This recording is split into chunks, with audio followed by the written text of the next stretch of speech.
All right, guys, welcome back to the channel. Welcome if you're new. Thank you for taking time out of your day to check the video out. We have more PlayStation news, rumors, and leaks to go over and cover here today.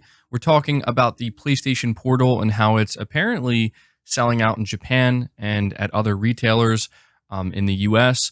We're also talking about Spider-Man 2, how long it will take to get the Platinum Trophy, some new information about how you can customize the web swinging to actually make it more skill-based, and also a new PlayStation 5 bundle that Sony just announced. And then finally, we're talking about a new report regarding PlayStation's live service games pivot and how apparently some PlayStation studios are struggling with this pivot. So before we get into these topics, do me a favor. If you end up enjoying the video or finding it informative, be sure to leave it a like. And if you are new here to the channel, please consider hitting that subscribe button as well.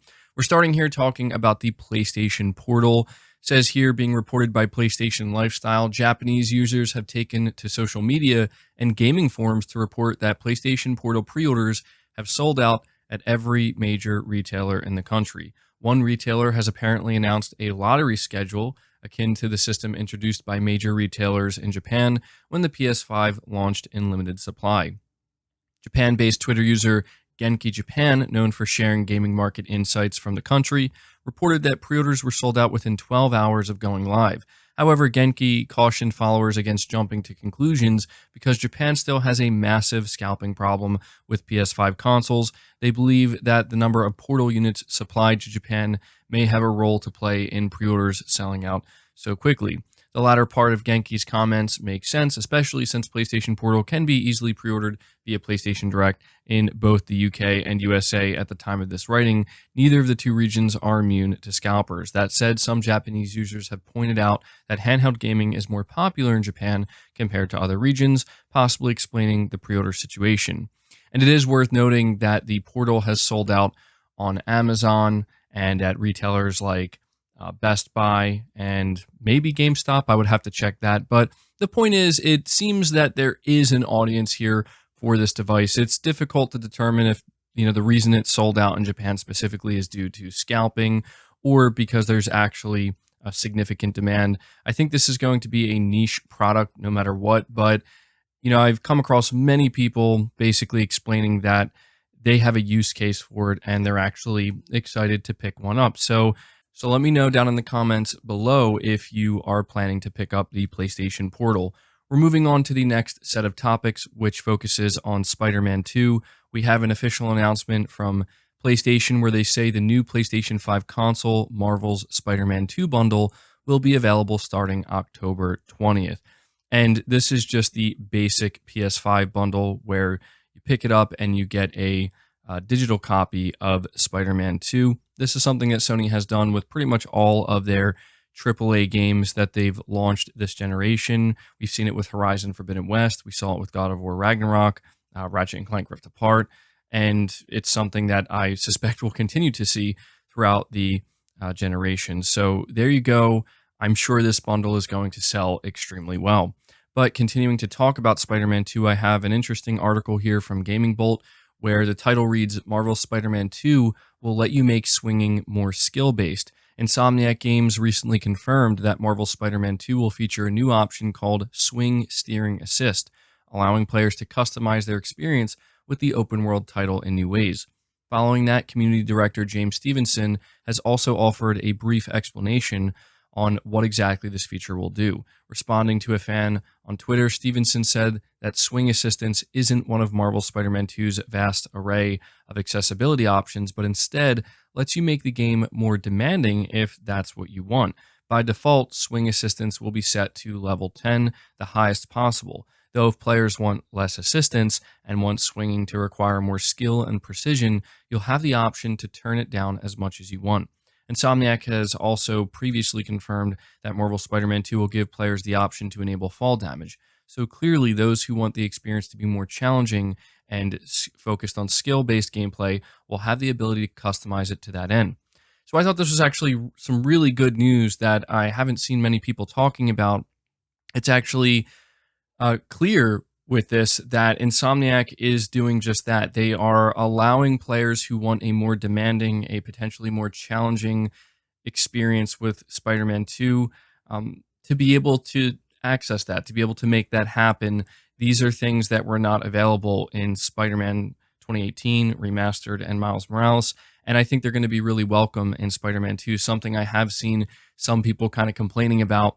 And, it's a mild complaint, but still something that I think most people can understand is that sometimes these games felt a little too easy, right? Even if you're playing it on the hardest difficulty, you can tell that Insomniac really put a lot of focus on making sure everybody would be able to play this game with relative ease. But now they're, going this extra step here. I think it's going to be something that fans really appreciate and certainly welcome. So let me know what you think about that. But finally, we have a report here that tells us how long it will actually take to platinum Spider Man 2, being reported by PlayStation Lifestyle once again. A PS5 player has already unlocked the Platinum Trophy for Marvel's Spider-Man 2 and has revealed the amount of time it took to earn the coveted reward for 100% completion. From the looks of it, the upcoming sequel's Platinum takes about as much time as the PlayStation 4 predecessor did. According to Twitter user Chris Gaming 95, it took 30 hours to unlock Spider-Man 2's Platinum. For reference, the 2018 game took between 25 and 30 hours to Platinum, depending on your playstyle. Chris Gaming 95 ended up deleting their tweet due to too much attention, but verified that the screenshot of their PS5 trophy page is real. So, yeah, I'm not sure that this was something they were supposed to share, but this shouldn't come as a big surprise. We did hear from Insomniac that the time it would take to 100% complete the game was in line with how long it took the PS4 title with Spider-Man 2018 and remastered. And so, yeah, we pretty much have confirmation of this. For this individual, it took 30 hours. I'm sure for some people it might take a little bit less time. I'm sure for others it might take a little bit more. It really does come down to how you like to play this type of game. So there you go. Those are all the updates I have for you when it comes to Spider-Man 2. We're moving on to the final topic now, which talks about PlayStation Studios and their pivot to live service games under Jim Ryan. This is once again being reported by PlayStation Lifestyle. Following the announcement of PlayStation CEO Jim Ryan's departure in 2024, reports have emerged that Sony's game studios are struggling with the company's pivot to live service. Sony has maintained that it will continue to deliver blockbuster single-player experiences, but Ryan's tenure saw a massive push into games as a service that insiders say isn't going as well as the company had hoped. Insider and journalist Jason Schreier penned a lengthy article on Bloomberg exploring reactions to the news of Ryan's departure, revealing that amid the success of PS5, PlayStation's shift towards live service has been, quote, an uncomfortable pivot, end quote, for some first-party studios. According to Schreier, PlayStation Studios has spent nearly a decade building teams with experience in single-player cinematic blockbusters. As a result, pushing live service has produced mixed results. Three major Sony studios, Guerrilla Games, Naughty Dog, and Insomniac, are working on live service projects, some of which have reportedly been canceled or overhauled. I'm not sure about the cancellation. If any of these projects have been canceled, I mean, it's not publicly known. But yeah, it goes on to talk about how Sony purchased Bungie, and the main reason they purchased them is for their expertise to help them successfully create these live service games. And I did talk about this in my stream yesterday, but I'm sure not everybody was able to catch the entirety of that stream. And so essentially, yeah, this is what Jason Schreier is reporting. The only thing that's very unfortunate about this is he is not really giving us many details here. He's being pretty vague about the things he's saying, almost to a point where it sounds like he could just be giving his opinion, but considering it's Jason Schreier and the way he's wording it, he also does very much insinuate that this is what he's been told behind the scenes. My hope is that if there is truth to this and this is what he's being told, we get more details later on so we can get some better insight. But there's no denying that a lot of the fan base has not felt good about this announcement, right? When Jim Ryan made it clear we're going to be developing 10 to 12 live service games. We're doing a big push this generation into live service. Of course, it's great to hear that they're not moving away from the single player blockbuster titles that PlayStation is known for, but there's no denying that most fans, or at least a lot of fans, would like to see Sony take all that money and resource that they're putting into this live service push and just put it into making more single player games. I mean, I wouldn't be opposed to that. I'm also not entirely opposed to the idea of Sony getting more involved with multiplayer and having more games in that in that area that can kind of help diversify the PlayStation lineup. I think a lot of people look back fondly on the PS3 days with games like Killzone, SOCOM, MAG, Warhawk, and whatnot, and kind of miss Sony actually trying to do multiplayer. Now, granted, live service is a step above that, and it's really difficult to determine if Sony's going to have any success in doing this.